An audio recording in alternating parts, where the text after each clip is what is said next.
Orang Islam itu cuma dua. Kalau ndak NU ya Muhammadiyah. Sudah, ndak ada lain-lain lagi. Ini mau besanan saja takut. Takut tidak mendapat barokah dari masing-masing pemimpinnya. Selisih sedikit ribut. Yang satu kunut, yang satu tidak kunut, ribut.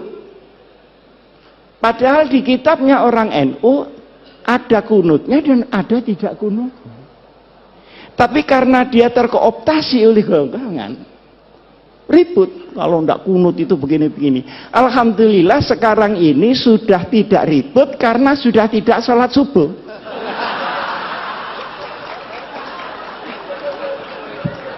Jadi problemnya sudah kelewat. Dulu Pak Den waktu saya masih habis dari Gontor pulang, beda hari raya itu berkelahi Pak.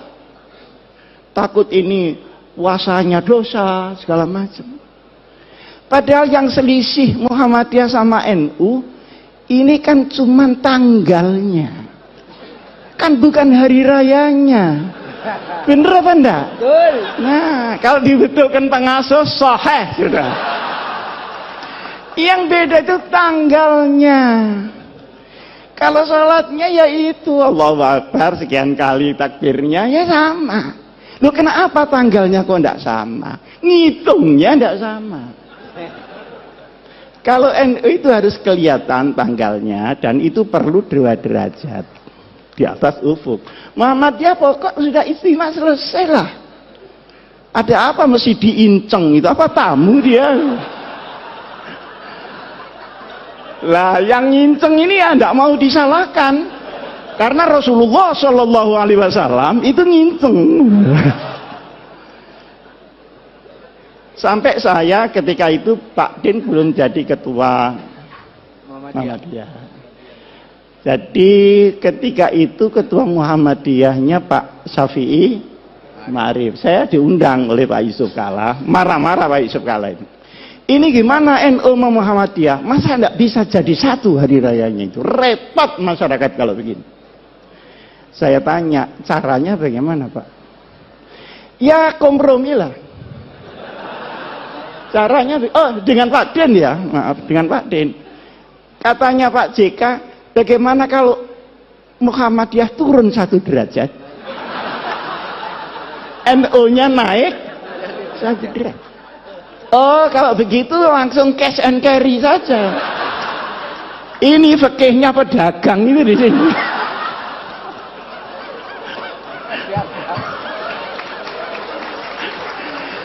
Kok disuruh naik turun?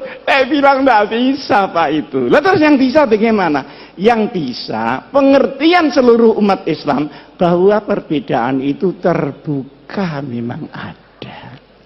Yang kedua, ini tidak mengada-ada karena sholatnya sama, tanggalnya yang tidak sama. Wong hari di sini sama hari di Amerika tidak sama kok. Kita berangkat dari Jepang, dari Narita itu ya Pak Akhir, itu Jumat sore, sampai di California itu Jumat pagi. Ini sembahyang Jumat lagi apa tidak? Kalau sembahyang Jumat lagi kok sregep banget gitu loh. Sregep banget. Tapi ketika pulangnya, misalnya dari New York ke Jakarta, berangkatnya Jumat pagi, itu sampai Jakarta hari Minggu. Jadi kehilangan 1 hari, tidak tahu di mana Sabtunya ini. Jadi soal tanggal itu sudah biasa-biasa saja lah soal tanggal. Nah, alhamdulillah ini karena mungkin zamannya yang berubah, maka kedekatan ini semakin hari semakin nyata. Saya sama Pak Din sering diundang pidato bareng gitu. Kadang saya bisa, kadang Pak Din bisa, kadang salah satu tidak bisa gitu. Tapi lebih sering saya diundang Muhammadiyah daripada Pak Din diundang NU. Hah? Padahal ini mantan NU nih. Kenapa dia pindah? Karena tidak kerasan saja sama orang NU. Bukan karena teori yang tinggi-tinggi gitu. Ini orang NU kok kumuh banget. Teman itu sekitar itu saja. Nah, masalahnya adalah sekalipun NU Muhammadiyah ini berbeda di dalam furu, bahkan Ibnul Furu ya. Tetapi wawasan keumatannya sama, wawasan kenegaraannya sama. Karena Hadratus Syekh Kiai Hasyim Asy'ari ikut mendirikan republik. Kiai Ahmad Dahlan ikut mendirikan republik. Pahlawan nasional ada di dua belah pihak. Tahu jerih payahnya bagaimana membawa Islam di tengah kebinekaan yang luar biasa itu. Maka sabar. NU sama Muhammadiyah itu sabar. Cuman NU itu sama Muhammadiyah menurut saya itu sepasang sandal. Jadi kalau dipakai semua. Kalau tidak ya sekalian tidak semua. Jangan dipakai yang kanan, yang kiri tidak dipakai. Nah ini dikira orang stres itu. Orang NU suruh bikin universitas rapi seperti Muhammadiyah. Sulit Pak. Tapi rahasia, jangan ngomong-ngomong orang. Tapi orang Muhammadiyah suruh ngurusi orang macul yang sehari-hari tidak ngerti apa-apa. Sehingga dia musyrik menjadi muslim. Enggak sabar juga Pak. Nah, bertemunya ini banyak yang tidak suka. Oleh karenanya, maka wawasan keagamaan, wawasan keumatan, wawasan kebangsaan dan kenegaraan tidak boleh dirobek oleh kepentingan apapun juga. Ini pertama. Sekarang yang kedua. Pandangan-pandangan kaum muslimin terhadap negara Indonesia ini baru selesai setelah berpikir 40 tahun. Waktu tahun 1945 kita merdeka. Nah, setelah itu umat Islam berbagai macam pandangan Indonesia ini diapakan dan disestempel apa. Maka ada yang keras, harus pakai stempel Islam. Nah, keras ini melalui beberapa pendekatan. Ada yang pendekatan militer, kemudian lahir DI, TII. Ada yang pakai pendekatan militer dan politik, PRRI dan Permisda. Disaingi oleh kelompok-kelompok orang yang tidak suka agama, orang ateis. 48 pemberontakan komunis yang dipimpin oleh Uni Soviet dan pemberontakan 65 yang dipimpin oleh RRC. Saya tidak tahu ini akan ada pemberontakan lagi apa tidak. Nah, masalahnya selanjutnya yang saya maksud begini. Setelah pendekatan militer gagal, dicobalah, ini kok diem saja ada apa? Mendengarkan teman-teman ya? Setelah pendekatan militer gagal, dicoba melalui pendekatan konstitusional. Maka seluruh wakil-wakil umat Islam bergerak di konstituante. Bagaimana supaya negara ini ditetapkan berdasarkan apa? Bentuknya seperti apa? Ada yang minta Pancasila tetap, ada yang minta Islam, dan ada yang minta sosiodemokrasi. Ribet di situ tidak putus. Artinya dengan pendekatan politik pun juga mentok. Karena ini mentok dan tidak bisa berhasil, maka diambil alih oleh Bung Karno tahun 59 kembali ke Undang-Undang Dasar 45. Nah, setelah kembali ke Undang-Undang Dasar 45 ini, kemudian tahun 55 kemarin ada pemilu, tetapi kemudian tidak menghasilkan apa-apa, baru ada pemilu lagi tahun 71. Tahun 71 orang Islam semua jadi satu, Pak.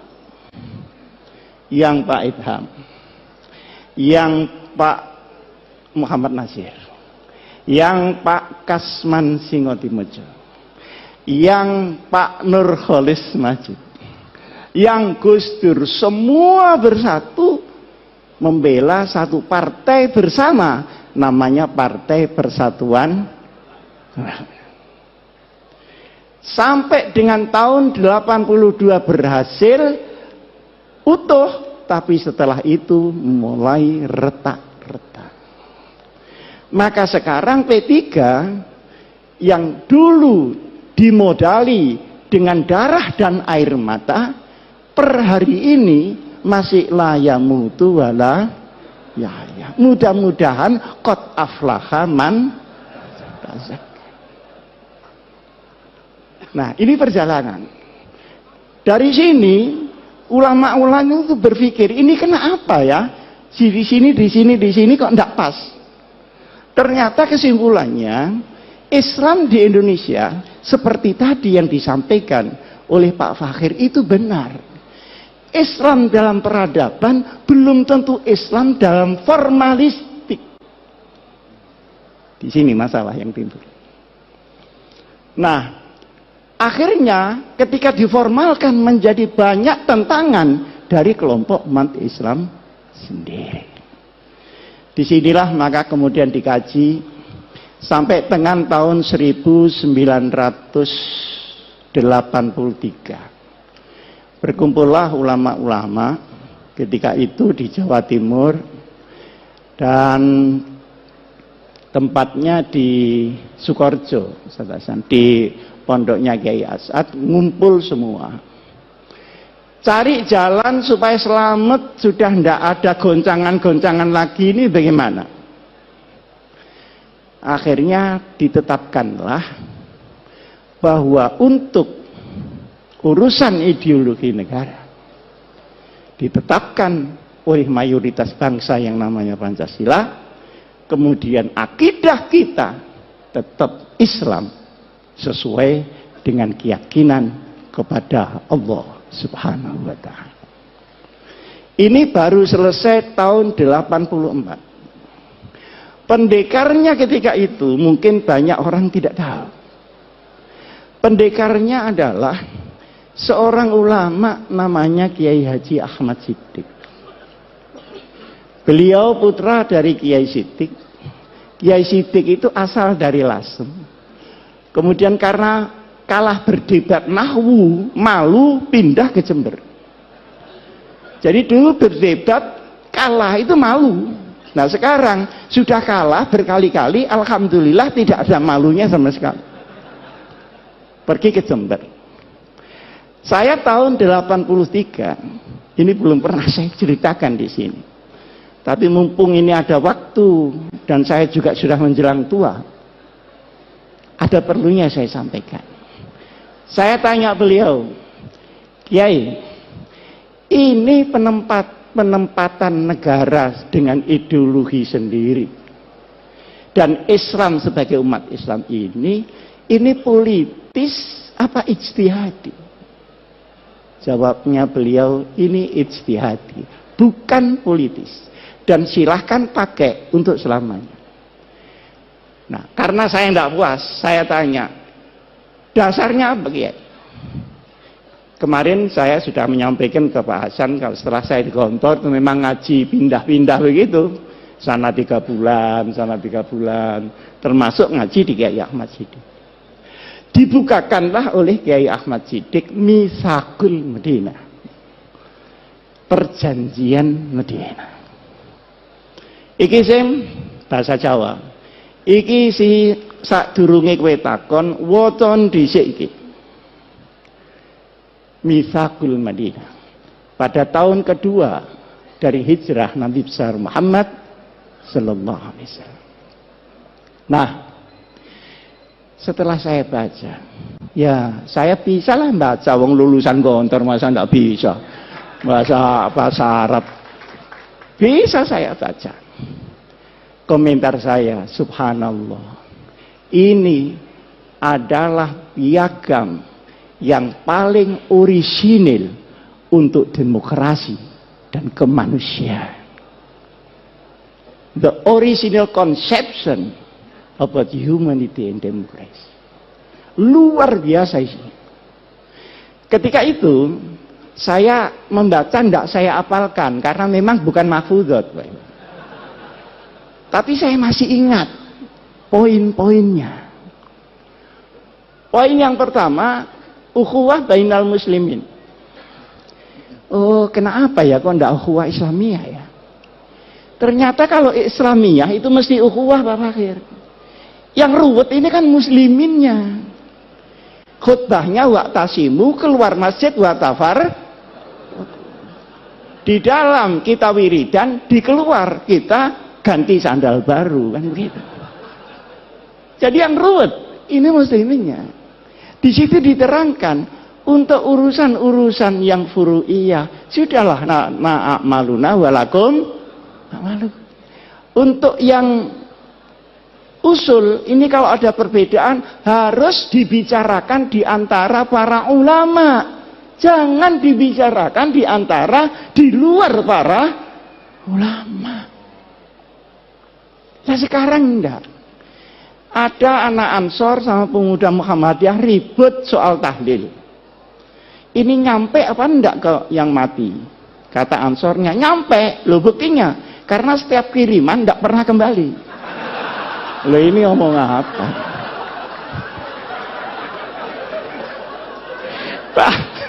Ya pemuda Muhammadiyahnya ini kan enggak terima. Mana tanda buktinya?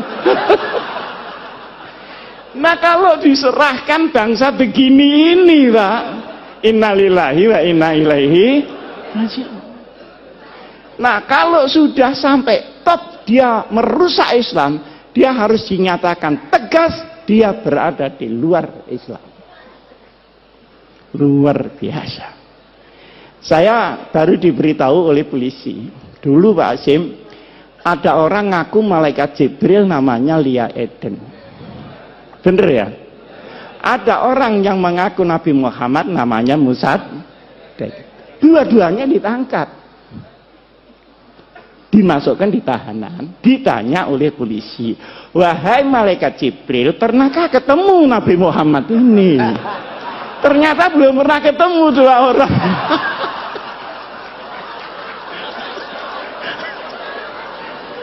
Lah kalau sudah sampai ini Pak, ya sudah, harus tegas, tidak usah ragu-ragu. Saya juga menyampaikan sama Al-Mukarram Bapak Menteri Agama, sudah jangan ragu, katakan itu bukan Islam. Kenapa ragu? Tapi ini jangan cuma ditepuk tangan itu. Maksud saya, yang lain-lain itu ikut mendorong lah. Supaya ada pride. Karena yang menghadang pun juga sangat banyak. Yang kedua, ukhuwah bainal adyan. Mana yang bisa dikerjasamakan dengan luar Islam, mana yang tidak. Itu jelas sekali. Sehingga rahmatan lil alamin memang melampaui rahmatan lil muslimin. Urusan yang tidak syariah sudah, bikin got bareng bangunan tidak apa-apa. Tapi kalau urusan yang syara, yang akidah, ya lakum dinukum, itu ada tuntunannya Pak. Dan itu disusun langsung Rasulullah Shallallahu Alaihi Wasallam. Nah sekarang ini kalau benci kelewat benci, tidak membedakan mana asyaduhum adawatan atau akrobahum mawaddatan, zimmi dan harbi disamakan. Tapi kalau sudah kadung kepingin demokrasi, tahlilan di gereja,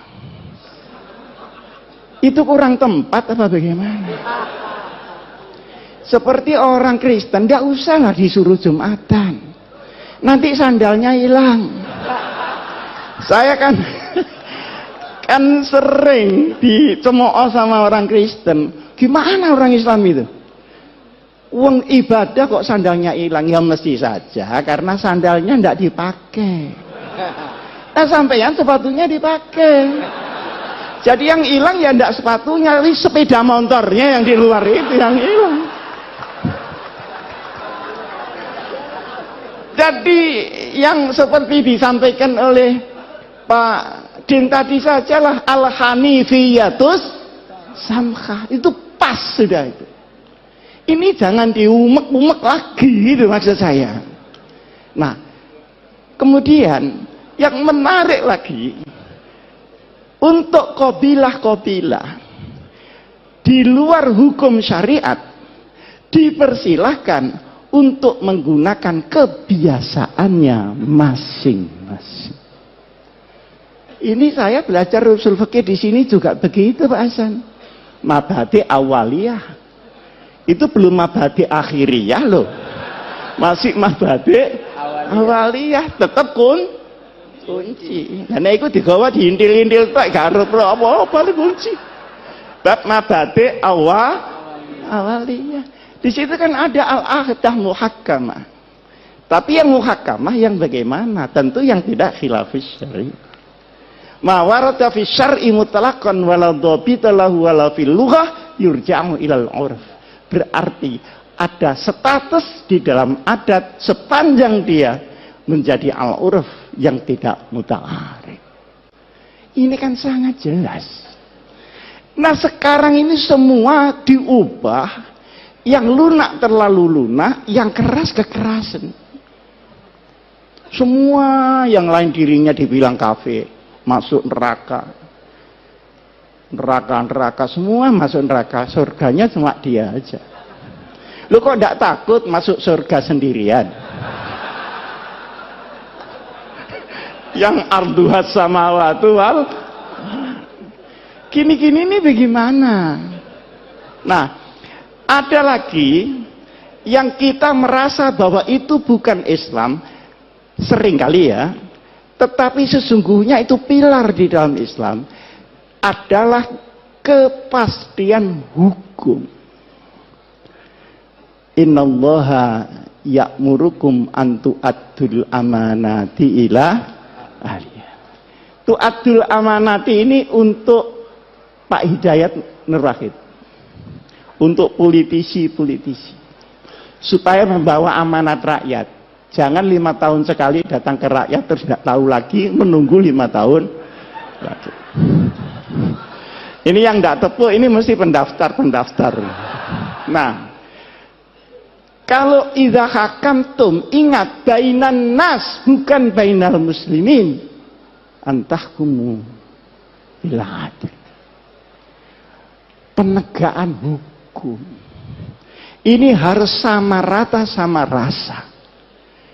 Nah, sekarang di Indonesia kan tidak. Hukum naik susah, ke bawah kena. Pajak naik sulit, turun gampang. Akhirnya yang kena yang kecil-kecil. Jadi kepastian hukum. Jadi inti dari hukum adalah al-adalah. Inti daripada politik adalah al-amanah.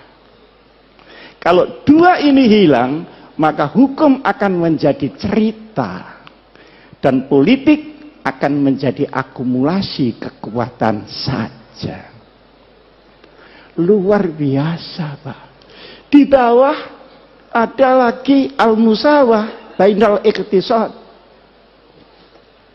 keadilan ekonomi. Ini tidak sama rata sama rasa, tapi sama-sama merasakan. Beda kan? Sama-sama merasakan. Kalau tadi biar anak saya Fatimah Sarakot lakotok tuh, ya dah. Kalau ini enggak. Masa tukang ban minta rezeki sama dengan pabrik ban? Kan enggak mungkin. Tapi semua kebagian, halalan, thayyiban, mubarakan. Orang sedikit bisa bahagia, dapat banyak bisa bahagia, dapat sedikit bisa menjadi pencuri, dapat banyak pun bisa menjadi rampok di mana-mana. Yang habiskan uang negara itu bukan orang miskin, Pak. Orang yang sudah Masya Allah kayanya. Nah, di sini pun adalah ketentuan yang harus ada di sebuah negeri, apapun bentuk negeri itu, kita ada orang Islam di situ, kita harus perjuangkan ini. Nah, kemudian ketika Madinah diserang orang-orang lain, maka seluruh agama yang ada, baik Yahudi, Nasrani maupun Sobiin, harus bersama-sama membela nasionalisme Madinah. Coba, Pak. Ini kan Masya Allah. Dan ini bikinan Nabi Muhammad loh, bukan bikinan Muhammad belakangan ini, Pak. Ini Nabi Muhammad. Kekurangan kita adalah di dalam pemahaman daripada Islam, implementasinya sudah punya fikih, sudah punya dakwah, tapi kita sering melupakan sirah nabawiyah di dalam memimpin umat Muhammad Rasulullah Sallallahu Alaihi Wasallam. Karena sirah nabawiyah itu juga strategi implementatif yang real dari Rasulullah.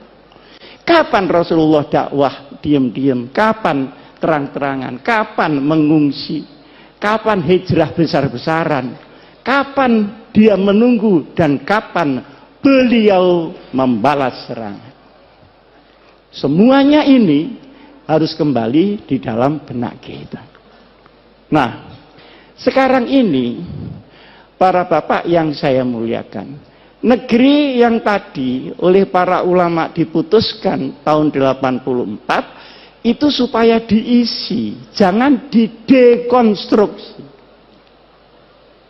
Kalau didekonstruksi ruwet, habis waktu untuk mendekonstruksi, belum lagi mengisinya kembali. Lebih lagi langsung dengan melakukan jurusan al-amru bil ma'ruf wan nahyu 'anil munkar.